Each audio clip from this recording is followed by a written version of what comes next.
No man is more professional than I. I am a 1% man. I am not above or below any man. I'm training my mind. I'm building my body. I'm connecting to my soul. I'm investing my money. Welcome to the 1% Man Podcast. Let's go.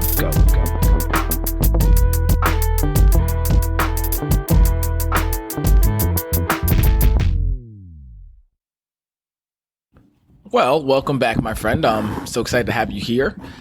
We are now a little deep into these episodes now. I've recorded about, I think, 20 to 15 about, I can't remember, but, I record these all in advance and we let them out, weeks after. But something I really want to talk about today in the podcast is really about progress over perfection. And the best way to describe that is because that's our mantra here, progress over perfection, is about getting things launched and out the door, right? And I actually have two great examples for you. Is one, this specific podcast, launching the 1% Man podcast, was not a headache, but it was very mental draining because myself being a huge perfectionist, I was trying to find the perfect tools, the perfect microphone, the perfect sound system, the perfect transcripts, the perfect system to have everything in place. So that way it would be a perfect smooth ride. I would be on Google, I'd be on iTunes, I would launch and have all these reviews and just trying to find the perfect system. And I actually got a couple emails from a couple people that really helped me, but one from I would consider him a friend, Travis. So Travis sent this email that said, expect to suck. And when you're creating content for the first time, you have to expect to suck. He learned that from another YouTube creator that's on YouTube and things of that nature. And I was like, yo, you know what? These podcasts aren't the best, right? These podcasts are me with a couple bullet points, talking points, and me just sharing my thoughts and my ideas and hoping that you hear something that resonates and that helps you along your journey. But the biggest thing I'm going to tell you too is that whatever you're doing, whether it's your first time approaching a woman, it doesn't even have to be business. It could be even relationships. The first time you write your vision, the first time you start working out again, the first time you go do a push-up, or the first time you do anything, there is no perfect model. Right? There is no perfect model for you specifically. Somebody may have already perfected the model and may be helping you, but you have to go through it and you have to learn the kinks and your own way of doing things, because everyone has their own flavor, because there's no two sales calls are the same. No two people do things similarly. So I say all that to say is that when you start doing something, remember that you are the newbie at it. That means you are going to have a little bit of beginner's luck and also beginner error as well, right? So beginner fatality, maybe we should say that, because if something could go wrong, it will go wrong. And what you may perceive as a major problem, to the expert, it's a minor problem because they have faced it time and time again. Like my microphone wasn't working earlier. I couldn't even record anything. So what did I have to do? I had to unplug the microphone, plug it back in, tried that, troubleshooting step, it didn't work. I restarted the whole computer, plugged it back in, boom, it started working. So now I know probably the system I'm using was probably down. Audacity was probably down. That's all it was, right? But to me, it was a major problem because I'm like, I don't know. I've never faced this. I'm trying to go and find the answer. But an expert will probably know, okay, cool, just got to restart the computer real quick. And then they know how to do that. They go and they do it. But the biggest takeaway I want you to take from this too is to understand that when you do something for the first time, you are going to be horrible at it. You're going to suck.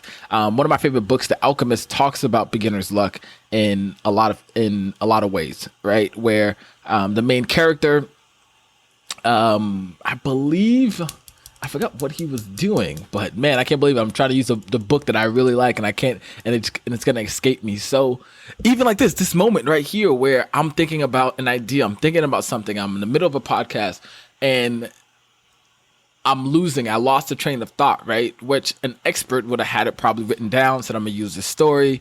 I know what I'm gonna do. So next time I know, when I have an idea or I have a thought, I'm going to write it down completely. I'm going to say, hey, this is a story I want to use from this book, and probably get the excerpt from that book so that way I have it next to me.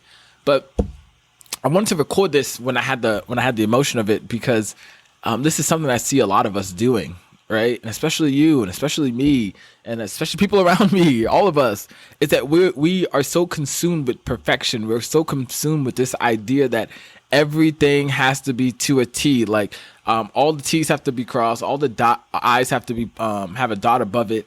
And if it's not that way, which we expect it to be that way, but when it's not that way, we forget that, hey, at the end of the day, we're humans and we're flawed. I remember working at the restaurant and being a server, and we expected every single guest to have an immaculate experience.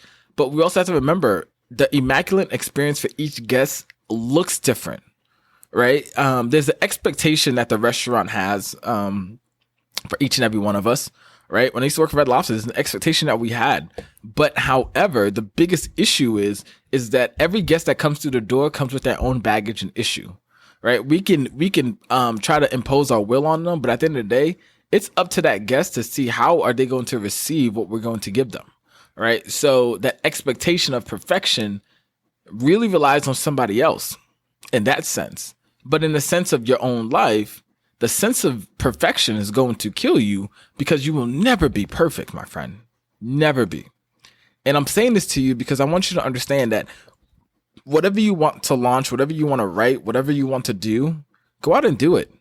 But expect that the first time you may suck at it, and that you're going to have to keep doing it, and you're going to suck less.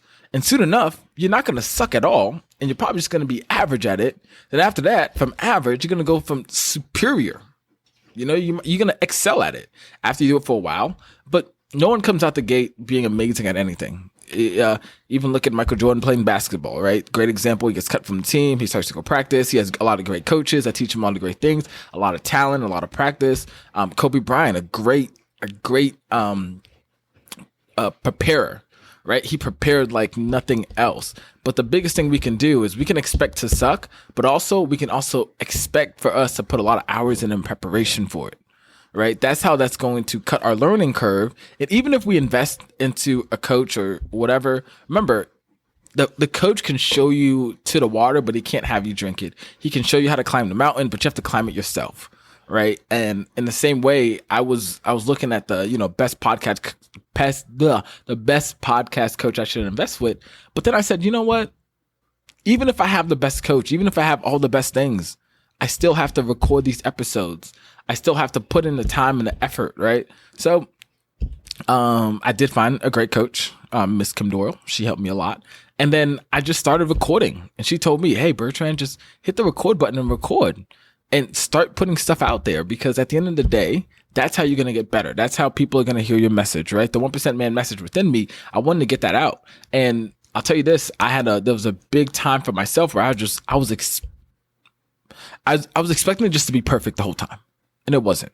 And I know I keep going back, and I'm going back with this, but even the 1% Man Journal, when we made these, the first copy, I wanted to get it out the door as quick as possible, because I knew that if I got it out the door and I got on Amazon, and then after that I came back and I put a second rendition out, that would be better than to try to make the most perfect journal ever and then get it out the door, right? I didn't even put my social media handle. I didn't put any of my website, any of my social media handles, my website. And there's a lot of other things I didn't put on there that I could have put, right? I could have put check-in points every 30 days, like 30, 60, and 90 days check-in points. I didn't put it in there. So now we're going to go back and we're going to re-edit it. When that's the first edition, if you have it, you'll see that there's none of that. But then the second edition, you're going to see, wow, there is a lot more touch points. There is a lot more points where we call people to go to our website, where we send things out, where we do things, right? Even in my outro in my podcast, we tell people to go to www.1percentman.com/podcast gift, right? /podcast gift is where we send podcast listeners so we can track, hey, who's listening to our podcast? Are people listening? Are they listening all the way through? Are they getting to the outro? Are they going to this page, right? So we can get more data at the end of the day, so we can honestly see, okay, what episodes are hitting, what episodes are not hitting, what people like to hear, what people don't like to hear. So at the end of the day, I'm going to tell you this. And I'm gonna close with this. There's a lot of moving parts, right? And it may seem as if you want to find the perfect words, the perfect theme, the perfect whatever, and whatever you're doing, you want to make it super perfect. But at the end of the day, just know that it's better to get it out the door than to have it perfect, than to try to find all the perfect things you need to put in there. There's no such thing as perfect, but there's always such a thing as progression. So remember, progress over perfection, my friend. That will save you time and time again. Put that in your head, staple it on your forehead, staple it on your hands, put it everywhere around you. And like usual, your legacy starts today.